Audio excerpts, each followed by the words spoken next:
Muy buenos días, sean todos ustedes muy bienvenidos a este primer evento del programa de actividades con ocasión de los festejos del 64 aniversario de la licenciatura en Economía. Vamos a iniciar ahora con el primero de los eventos, que es el panel Donald Trump, presidente de la superpotencia, un análisis multidisciplinario. Nos acompañan en esta mesa tres conocidos académicos, como lo son el doctor Gerardo López Cervantes, el doctor Blas Valenzuela Camacho y el doctor Francisco Higuera Castro. Francisco Higuera Castro. Bien, la mecánica de trabajo en este panel va a ser la siguiente. Son 15 minutos para cada uno de los expositores. En el orden empieza el doctor Gerardo López Cervantes, sigue el doctor Blas Valenzuela y cerramos con Francisco Higuera. Seguimos luego una ronda de preguntas, comentarios cortos del público, de manera que pudiéramos establecer una relación para compartir ideas entre quienes se exponen y quienes nos están escuchando. Bien, el doctor Gerardo López Cervantes, conocido ya por todos ustedes, es licenciado en Economía, egresado de esta escuela, de esta facultad, y es doctor en Economía por la Universidad Autónoma de Madrid. Ha sido profesor e investigador de la Escuela de Economía de hoy de la Facultad de Ciencias Económicas y Sociales desde hace más de 30 años. Él tiene publicaciones diversas sobre temas de economía local, regional y nacional, por lo que ha jugado un importante papel como divulgador de la ciencia económica. Y también, como analista de la coyuntura económica, es un formador de opinión pública en nuestro entorno. Pues, sin más, doctor Gerardo López Cervantes, le cedemos el uso de la voz. Muchas gracias, doctora Lucy. Muy buenos días a todos los que ahora nos acompañan en esta mesa de análisis. Y por supuesto agradecer la invitación que me hicieron los organizadores, el director de esta facultad, para que estuviéramos participando y compartiendo con ustedes reflexiones que son desde hace un par de semanas, desde la elección de Donald Trump como presidente de Estados Unidos, centro de preocupación y atención de todo la opinión pública y en el mundo, y pues particularmente nosotros en México, ¿no? Voy a desarrollar mis reflexiones, mis consideraciones abriendo una interrogante, y que es la que está en el centro como hipótesis para todos los analistas, porque lo que planteó Donald Trump en su campaña será posible o se atreverá a operarlo en el ejercicio de su gestión como gobierno. Pues algunos se atreven a considerar que sí, y algunos otros ven enormes dificultades para que esto se logre, y por lo tanto esto que se ofreció difícilmente se pueda realizar. Pero sin embargo, cuando uno observa los nombramientos que ha estado haciendo para integrar su equipo de gobierno, pues da la impresión de que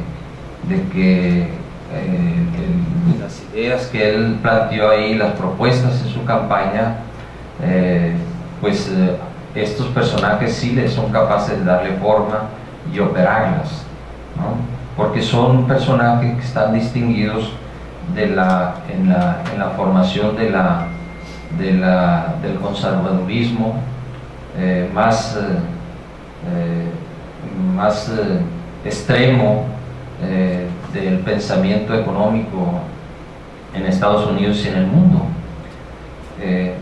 hay varios conceptos que podemos señalar que distinguen el pensamiento de ellos. Es un nacionalismo extremo, es decir, Estados Unidos es primero, ¿no? Y todo lo demás debe girar alrededor de los intereses de Estados Unidos, el mundo entero. Un sentimiento de racismo muy arraigado, se ha visto en el comportamiento y los pronunciamientos que se tienen por parte de Donald Trump, pero también por parte de los personajes que han estado nombrando para integrar las diferentes responsabilidades de su gobierno. El otro concepto que está marcando ahí la personalidad de este gobierno es el proteccionismo, la autarquía y el desprecio al cuidado del medio ambiente. Pues son los planteamientos que no están haciendo. El proteccionismo, la autarquía, pues era paradójicamente era el discurso que más combatían la ala más conservadora en las décadas pasadas, ¿no? A México, a América Latina y al resto del mundo se les impuso la idea de que solamente iban a salir adelante y prosperar si se atrevían estas economías subdesarrolladas como la nuestra a abrirse, a competir en el mundo libremente, a tener una economía abierta. Y ahora está sucediendo que ese discurso lo echan a la basura y recogen el planteamiento del proteccionismo, de la autarquía y de un desprecio del medio ambiente, ¿no? Esos son los conceptos que van a estar presentes en esta gestión, y lo único que nosotros tenemos que hacer es, bueno, tienen factibilidades, factible que esto pueda salir adelante, que se pueda operar sin consecuencias negativas para Estados Unidos, ¿no? En primer lugar, y luego para el resto del mundo. Y lo que habríamos de decir primero es que pues un proteccionismo como el que se está planteando, uno de los países más afectados indudablemente sería el mismo Estados Unidos, ¿no? Ustedes se han dado cuenta de que fue electo, que ganó las elecciones.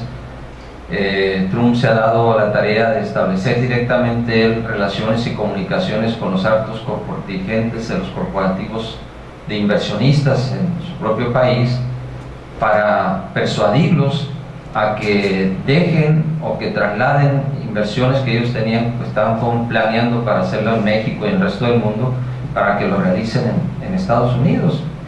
Fue el caso de la Ford, ha sido el caso de Carrier, ha sido el caso de Apple el día de ayer, las que se conocen, ¿no? O sea, directamente él, para presionar a que estas empresas hagan suyo el discurso de ver primero por Estados Unidos y después sin importar las consecuencias para el resto del mundo. Obviamente un esquema de este tipo, pues como también un incremento, bueno, el otro elemento que está dentro del marco del proteccionismo para ellos es incrementar los aranceles de bienes importados, ¿no? Hablan hasta de un 35% de incremento a los bienes importados, lo cual obviamente es algo que va a ser muy rechazado, porque un incremento del 35% a los aranceles, pues inmediatamente lo que va a hacer es desatar una inflación en el propio Estados Unidos, ¿no? Y al incrementar desatar una inflación, pues los principales perjudicados van a ser los propios consumidores norteamericanos, ¿no? Entonces, esto me parece a mí que va a ser difícil que lo pueda sostener, y que en todo caso, si quererlo operar, va a encontrar una enorme resistencia por parte de la sociedad norteamericana, ¿no? Luego el otro elemento que está teniendo consecuencias de todo esto es que el dólar se ha fortalecido muchísimo, no nomás con respecto a la moneda mexicana, sino con respecto al euro, con respecto al resto de las monedas del mundo.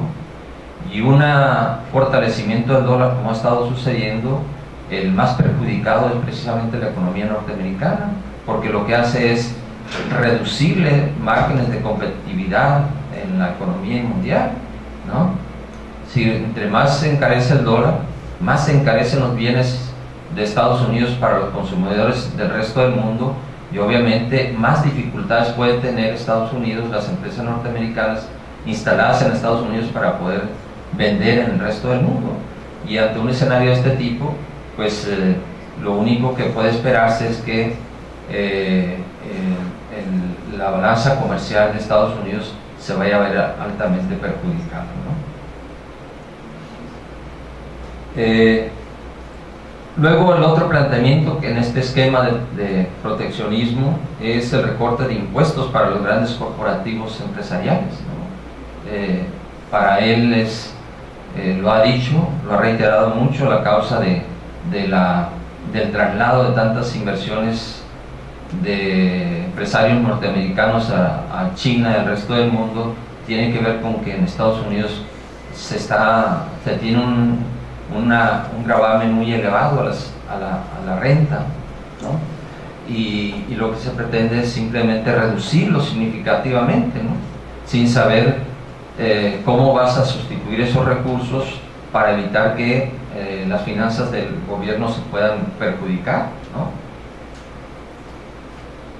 Y en esa lógica del gasto público, pues también tiene contemplado el eliminar el financiamiento para programas sociales, particularmente para el sistema de salud que fue creado en la administración de Obama, ¿no? Todos estos elementos indudablemente te va a llevar a tener un impacto muy negativo, porque tú reduces los impuestos a los grandes corporativos, reduce la recaudación fiscal, y lo que haces es generar una mayor concentración de la riqueza, ¿no? Encareciendo los productos, generando inflación y obviamente inhibiendo la demanda interna y inhibiendo el crecimiento económico, ¿no? Luego, el otro elemento que está presente en su discurso son las deportaciones masivas de migrantes mexicanos y musulmanes, particularmente, de lo que se ha hablado, aunque no solamente de ellos, ¿no? En un escenario de este tipo, por cierto, son de las cosas que operativamente él puede impulsar, porque entra dentro de sus posibilidades de gestión, no requiere de tomar en cuenta al Congreso o a instituciones públicas, ¿no? Porque simplemente con un operativo policíaco eficaz detecta, identifica dónde están, los agarran y los deporta, ¿no?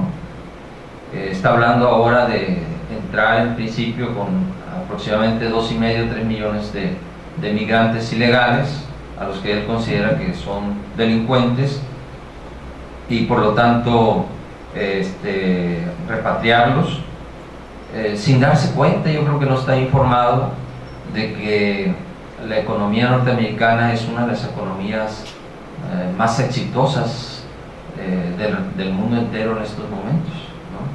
Después de la crisis del 2008, ninguna economía ha logrado salir del bache económico desde hace años como lo logró Estados Unidos. Estados Unidos ha estado creciendo, y además ha estado creciendo ligeramente, pero además generando muchísimo empleo. La situación de la economía norteamericana ahorita está casi para calificarse en lo que los economistas llaman el pleno empleo. Está hablando de una tasa de desempleo del 4,6%, lo que en términos técnicos está casi en lo que se considera el pleno empleo. Entonces si toma la decisión de deportar a 3, 4 millones de trabajadores que están ilegalmente allá, pues lo que vas a generar simplemente es una inflación por costos de mano de obra, ¿no? Porque no va a haber mano de obra disponible, y aquellos que quieran contratar trabajadores lo que van a tener que hacer es pirateárselos a otras empresas que tienen trabajo. que tienen trabajadores, pero para hacerlo obviamente tienen que ofrecerle un nivel de remuneración superior a lo que ganan ellos ahí. Entonces, y eso simplemente se va a trasladar a una inflación por costos salariales. No es la primera vez que sucede esto. Ya en la época, en los últimos años de la administración de Bill Clinton, cuando también con su gestión exitosa desde el punto de vista económico, logró que se registrara una situación de pleno empleo en Estados Unidos, y fue precisamente un personaje de la presidente de la Reserva Federal, Alan Greenspan, en aquel entonces un personaje ultraconservador, quien se atrevió incluso a asistir al Senado norteamericano para solicitar que se estableciera un marco legal para atraer trabajadores migrantes a Estados Unidos y pudieran responder al crecimiento, a la demanda de fuentes de trabajo, de empleos que estaban generando en Estados Unidos con las inversiones que estaban dando ahí, y que por no haber mano de obra disponible se estaba encareciendo y estaba impactando en la inflación, ¿no? Entonces, estos son los elementos que están presentes para Estados Unidos.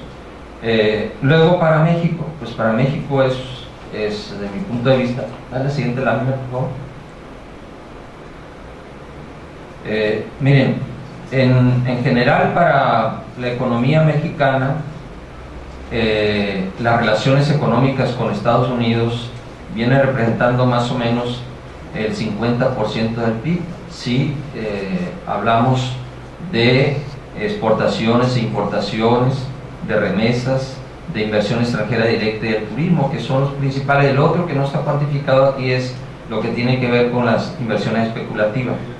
Pero esos 5 conceptos, exportaciones, importaciones, remesas e inversión extranjera directa y turismo, tiene más o menos un significado para la economía mexicana que equivale al 50% del PIB, ¿no?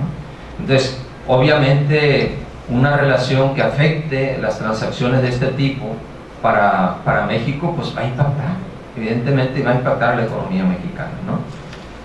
Y en este marco ustedes observen, por ejemplo, en este cuadro, no, dale una lámina más, por favor.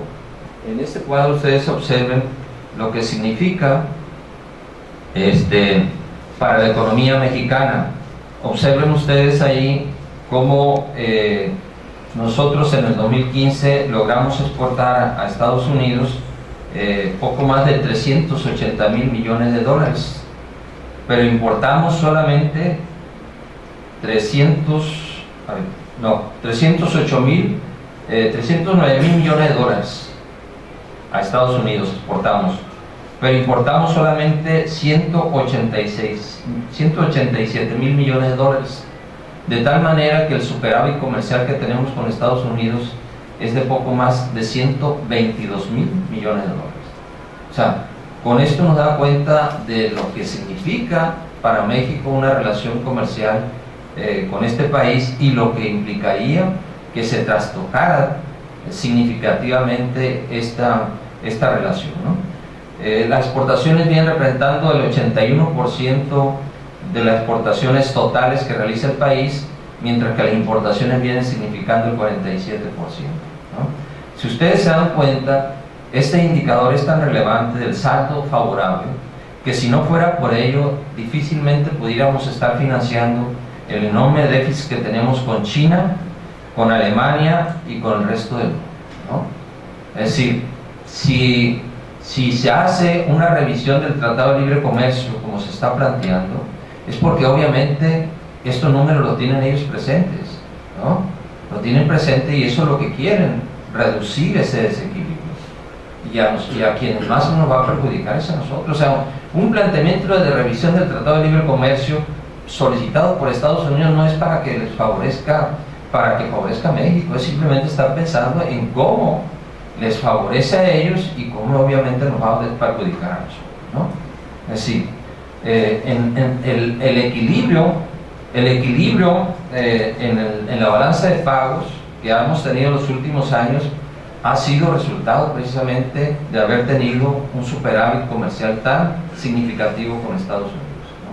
En la medida en que esto se afecte, en esa medida la balanza de pagos, las reservas internacionales del Banco de México se nos van a perjudicar. Y obviamente lo que va a estar generándose con esto es una prolongada inestabilidad de tipo de cambio, un incremento continuo de las tasas de interés y por lo tanto trasladando todo esto a una reducción de la tasa de crecimiento económico y generación de empleo, ¿no? No entro en más detalles porque no me da tiempo. Muchas gracias.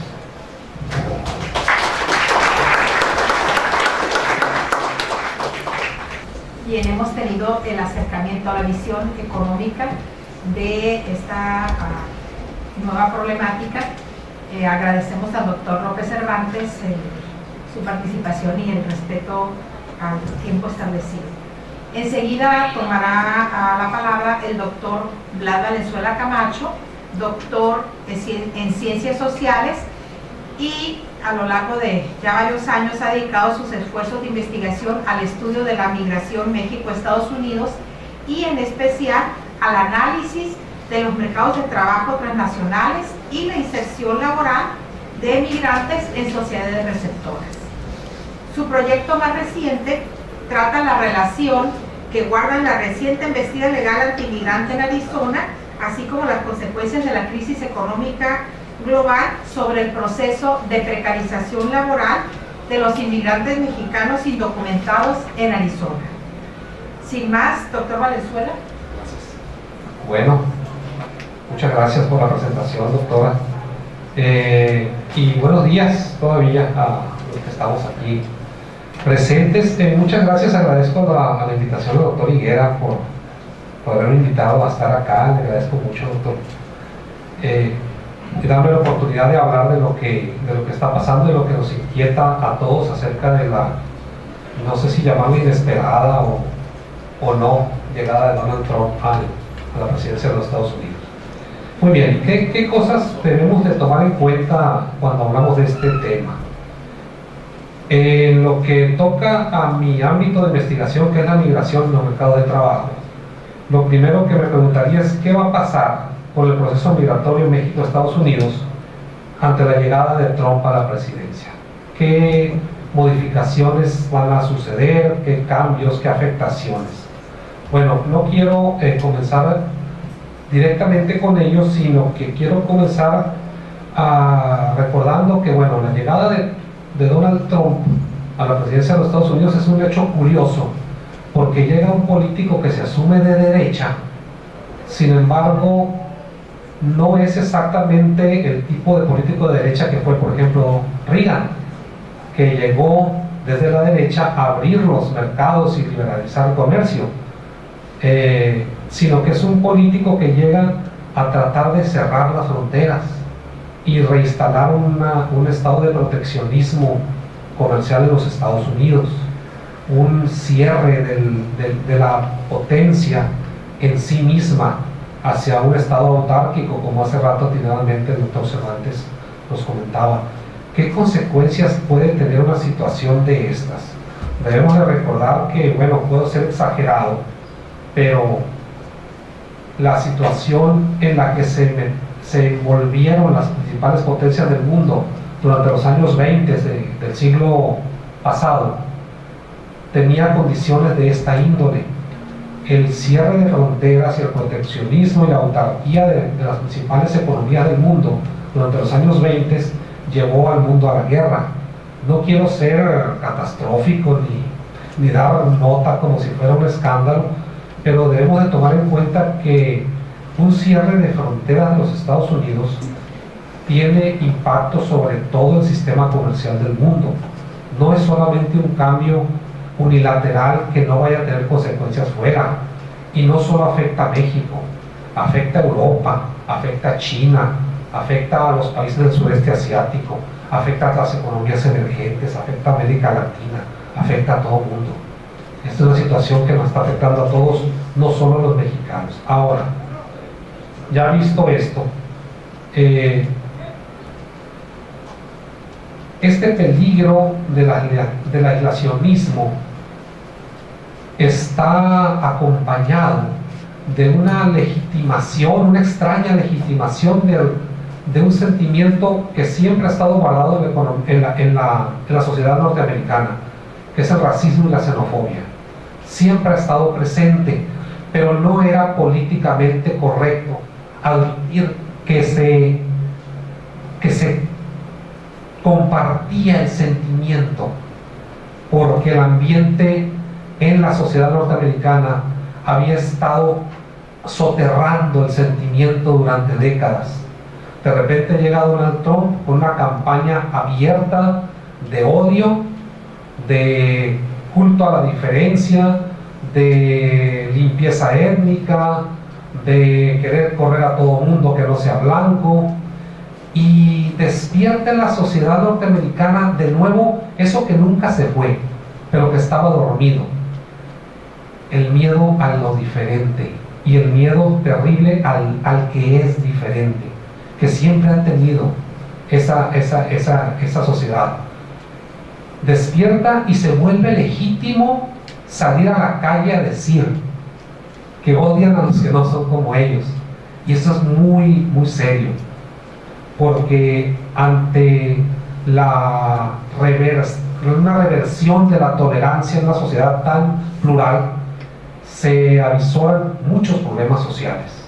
Ya se han estado viendo pequeños destellos, ¿sí?, en las escuelas primarias, en las oficinas, en los lugares de trabajo, en la calle, en el ámbito de lo público. Y esto daña mucho a esta sociedad, porque es una sociedad que se ha construido diversa, aunque nunca haya querido aceptarlo, porque recordemos que los norteamericanos siempre han hablado, bueno, su principio ha sido el melting pot, o sea, todo el mundo, pueden llegar diferentes todos, pero aquí adentro tienen que hacerse iguales a nosotros.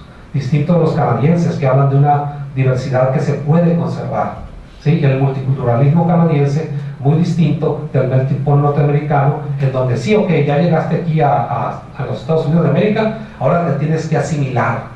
Si no te asimilas, entonces no te vamos a ver bien. Ese es el sentimiento del melting pot. Bien, ante esta situación, entonces, tenemos que, ¿qué pasa con la migración en general y con la migración de México a Estados Unidos en un ambiente de racismo y xenofobia, y en donde un candidato que fomenta estos sentimientos gana la presidencia? ¿Cómo podemos entender eso? Bueno, para empezar, la embestida antimigrante ya tiene años en los Estados Unidos. Desde los 90 se empiezan con intentos diversos y programas distintos de cerrar fronteras. Comienzan cerrando las fronteras en la parte más concurrida, que es la parte de Baja California, ¿sí?, la entrada por Tijuana, y empiezan paulatinamente a caminar desde Baja California y desde Texas a cerrar una especie de pinza fronteriza para no dejar entrar a los mexicanos. Curiosamente, la pinza no se cierra totalmente y dejan un resquicio, que es el desierto de Altar, el desierto de Sonora y el desierto de Arizona. No lo cierran porque es una entrada muy agreste, de muy difícil acceso, y pensaban que los mexicanos no eran capaces de entrar masivamente por ahí, pero se equivocaron. Sí son capaces de entrar masivamente por donde sea, y lo hicieron. Ante esta situación, el territorio que más sufrió afectación por este cierre fronterizo y esta recanalización de los migrantes por el desierto de Arizona fue precisamente ese estado, Arizona, y específicamente Phoenix, que es el área metropolitana más grande del estado.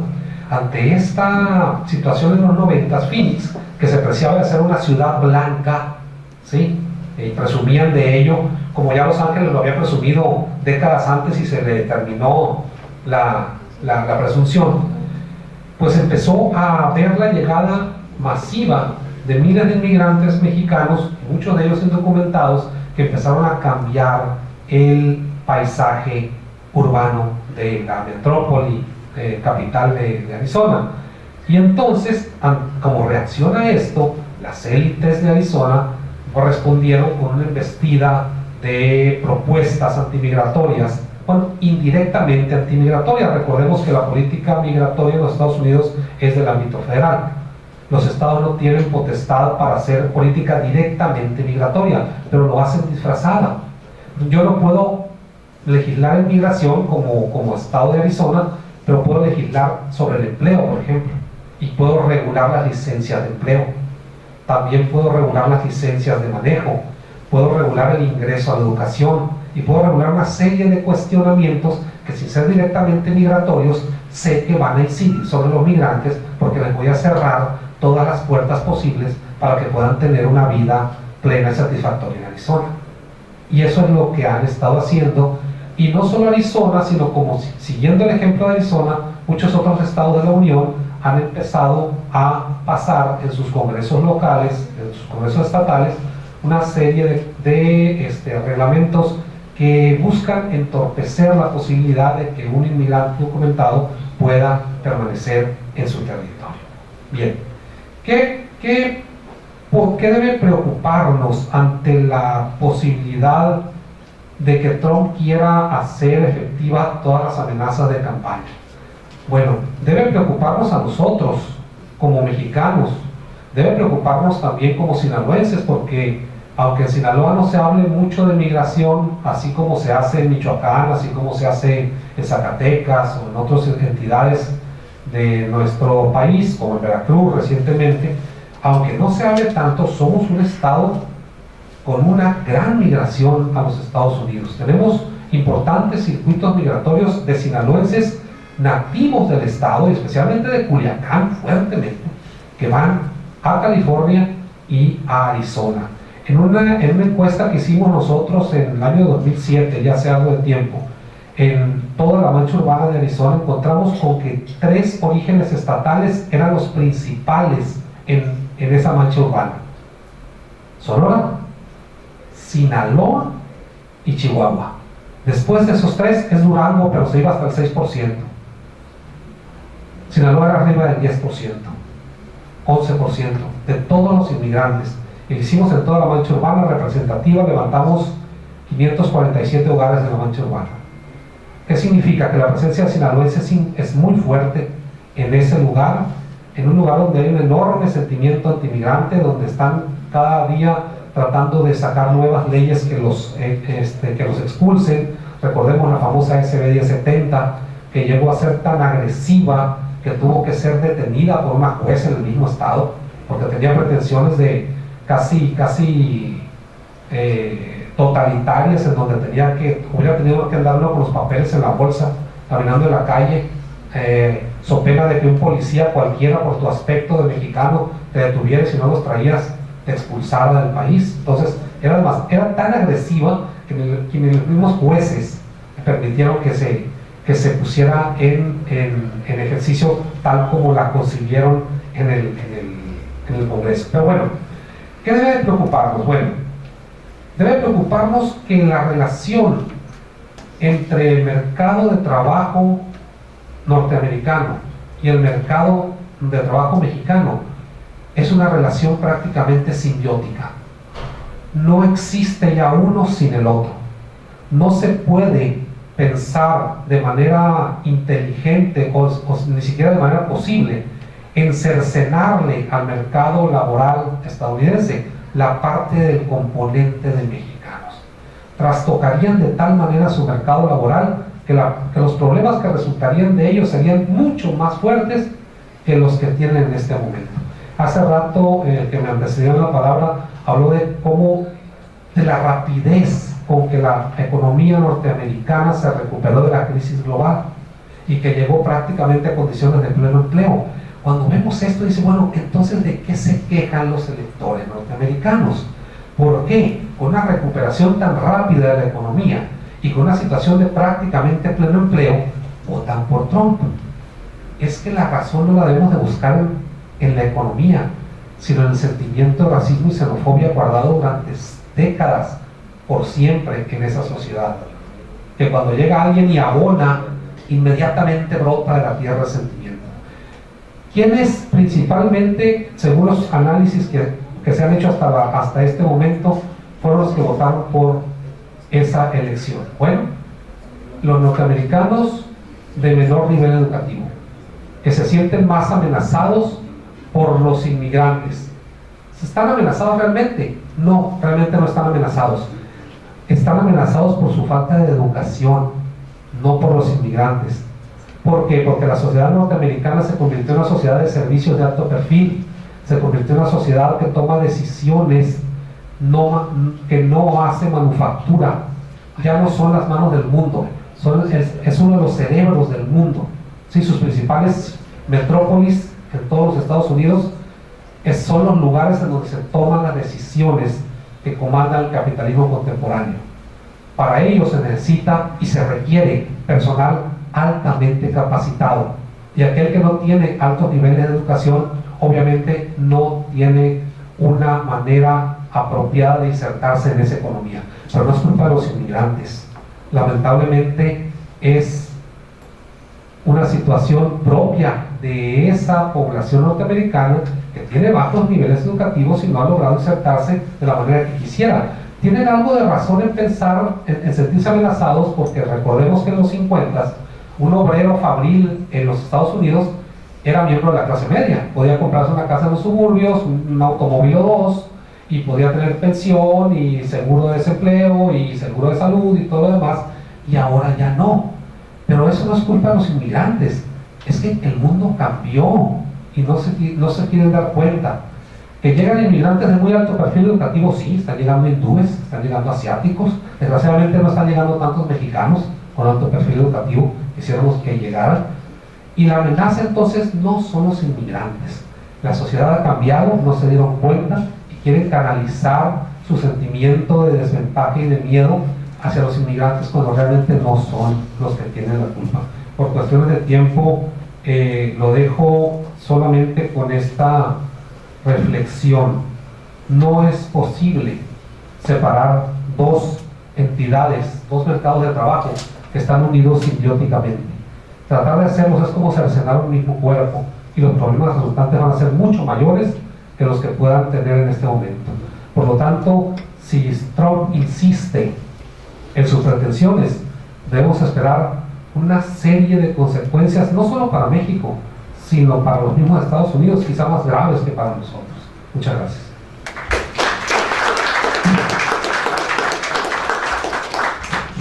Muchas gracias a usted, doctor Valenzuela. Y bueno, siguiendo el orden establecido, escucharemos al doctor Higuera Castro, y con ello pasaríamos enseguida a escucharnos a ustedes.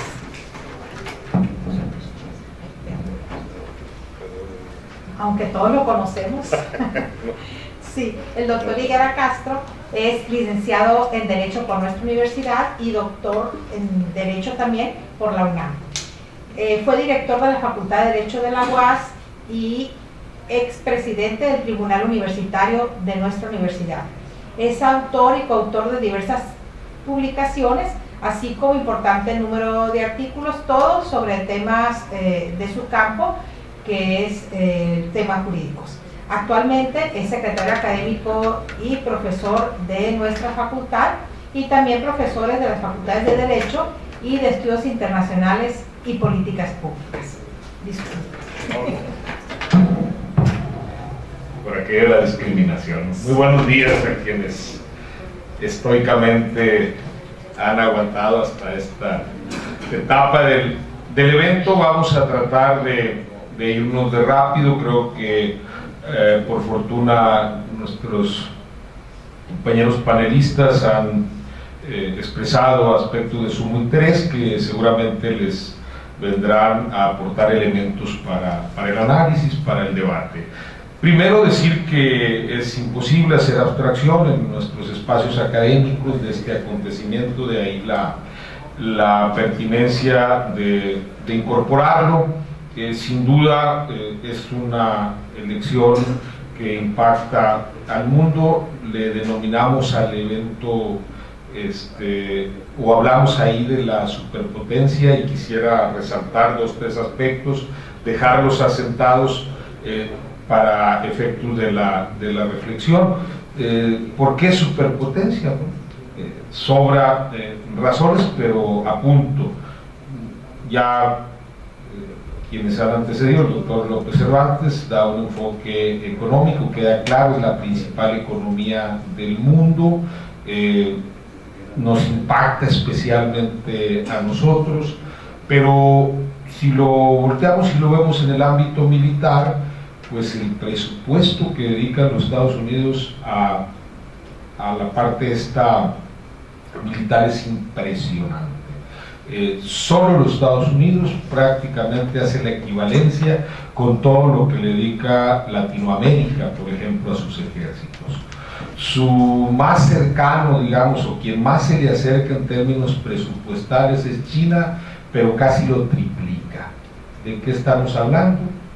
Cifras más, cifras menos, de alrededor de 600 mil millones de dólares, y apunta para que se incremente. Entonces es impresionante la fuerza bélica que tienen los Estados Unidos. En eso se traduce un gran ejército, ¿no? En que, digamos, que cuida prácticamente el mundo. Bueno, pues ahora estará bajo la decisión, en buena medida, de Donald Trump, con todo lo que implica y que ha sido de sobra caracterizado.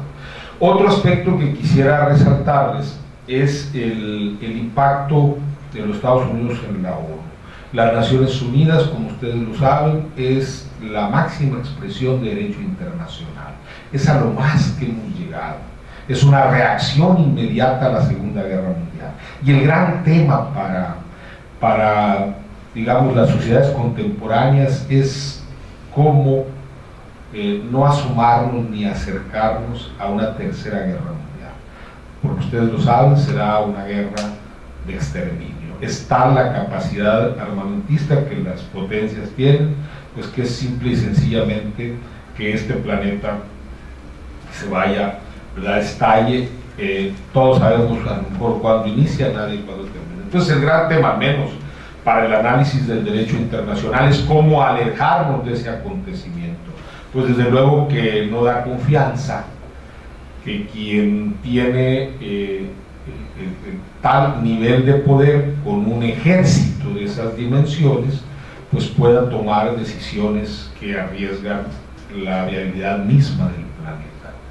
En ese sentido, pues Estados Unidos es quien más aporta a las Naciones Unidas, es sede prácticamente, salvo a la Corte, ¿no?, de Justicia Internacional, que está en La Haya, pero de ahí en fuera prácticamente toda la estructura está en territorio norteamericano. Es quien más aporta en términos presupuestales, es quien más debe también, pero es quien más aporta. Solo los Estados Unidos aportan alrededor del 23% del presupuesto de las Naciones Unidas.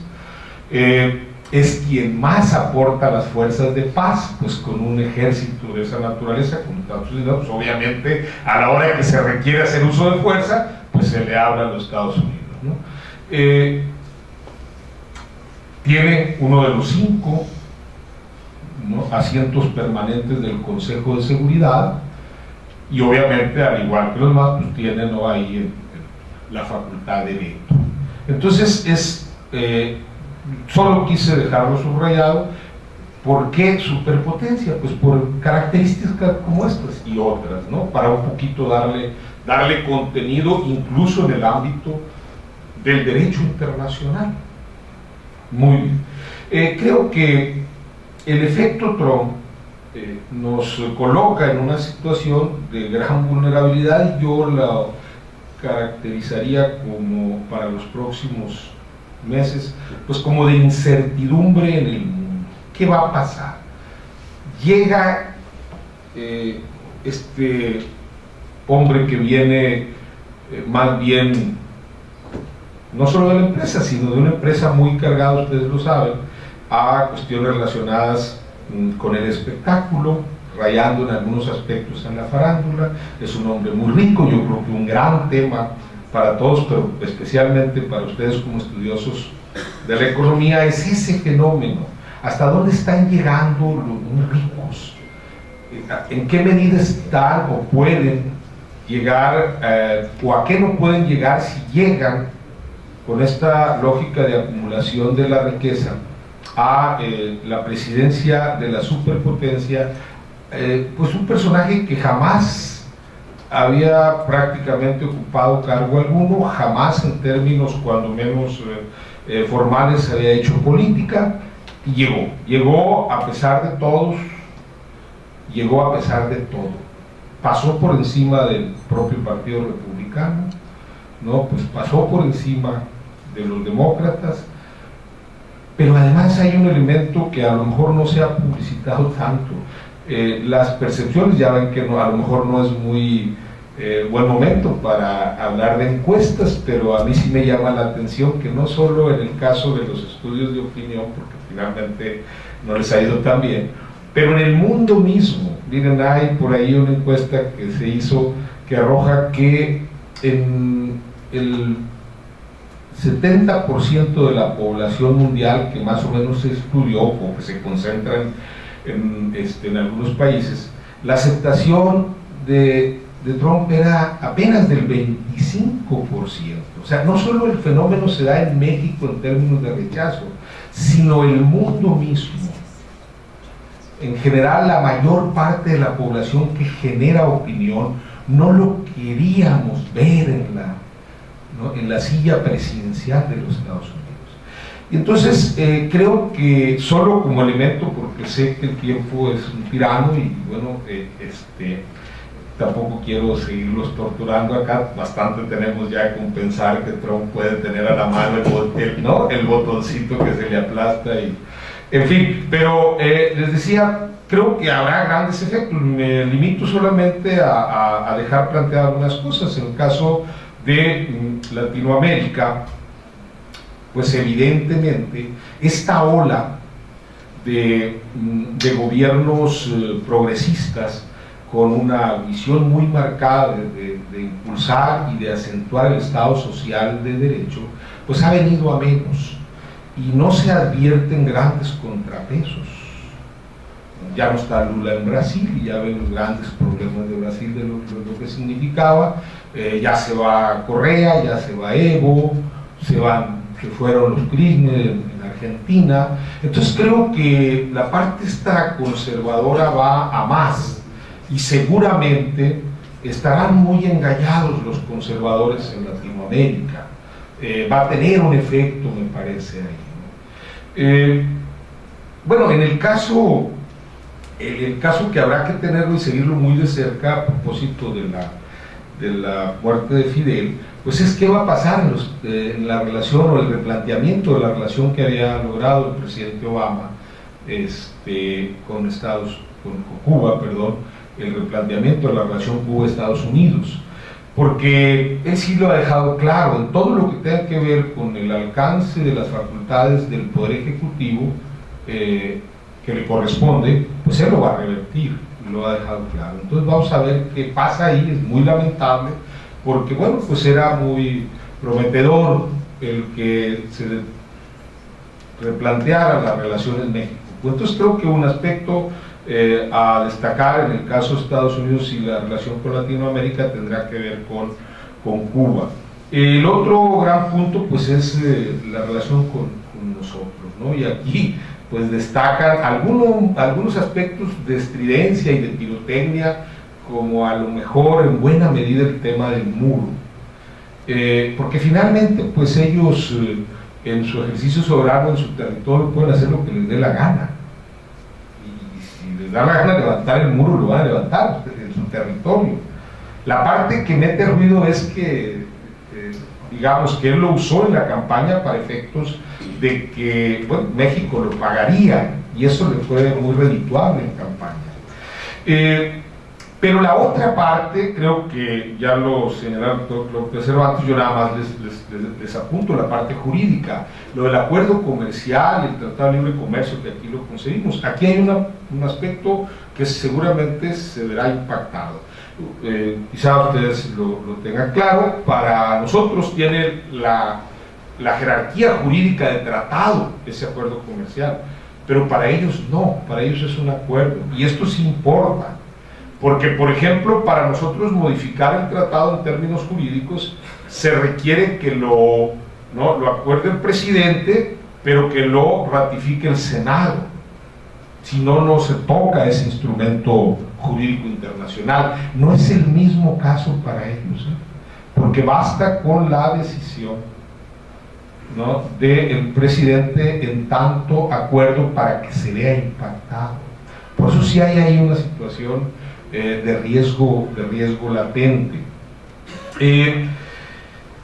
Y bueno, habrá que ver qué cosa. Ahora bien, hay que decirlo, nosotros lamentablemente estamos atravesando por mal momento. Algunos diremos ya se ha prolongado mucho ese mal momento, pero somos muy vulnerables.